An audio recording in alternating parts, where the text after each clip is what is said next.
Salut les aventuriers, comme chaque mois, nous vous présentons la découverte du mois qui nous a le plus marqué. Si la vidéo vous plaît, n'hésitez pas à mettre un pouce bleu et à la partager pour que plus de personnes rejoignent l'aventure.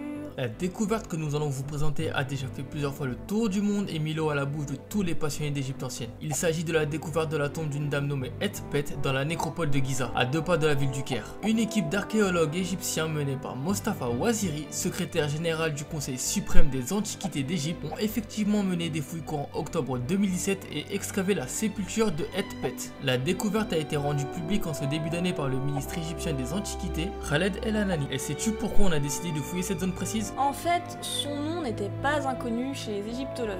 Dès 1909, des antiquités provenant de Giza et portant son nom avaient été découvertes et envoyées en Allemagne. Les archéologues se doutaient donc que sa tombe était forcément quelque part dans la nécropole. C'est donc au terme d'un intense travail de recherche sur le terrain qu'ils ont enfin pu mettre au jour, un siècle plus tard quand même, la merveilleuse sépulture de la dame. Et donc Rick, peux-tu nous en dire un peu plus sur l'identité de la dame Hetpet? Hetpet était de toute évidence une personnalité importante de son temps. On sait déjà qu'elle était prêtresse d'Hathor, déesse de la fertilité et de l'amour. Le culte et le clergé d'Hathor était un des plus influents de l'ancien empire, époque à laquelle vécut Hetpet. Les femmes de l'élite étaient pratiquement toutes rattachées au culte des déesses Hathor ou Neit. Peu de femmes possédaient leur chapelle ou leur tombe personnelle à l'ancien empire, ce qui souligne le prestige de Hetpet.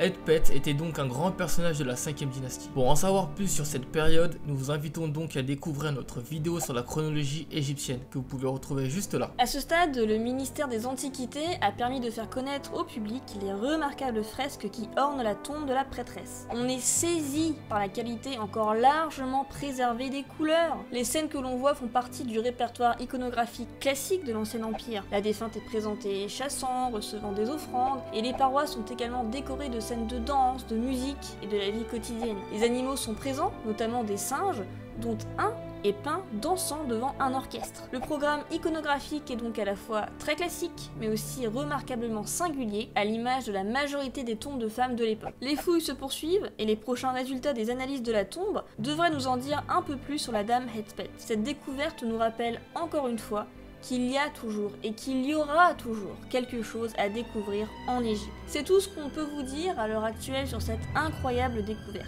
N'hésitez pas donc à nous suivre sur nos différents réseaux pour en savoir plus sur les recherches menées dans cette tombe. Et à très bientôt pour de nouvelles aventures.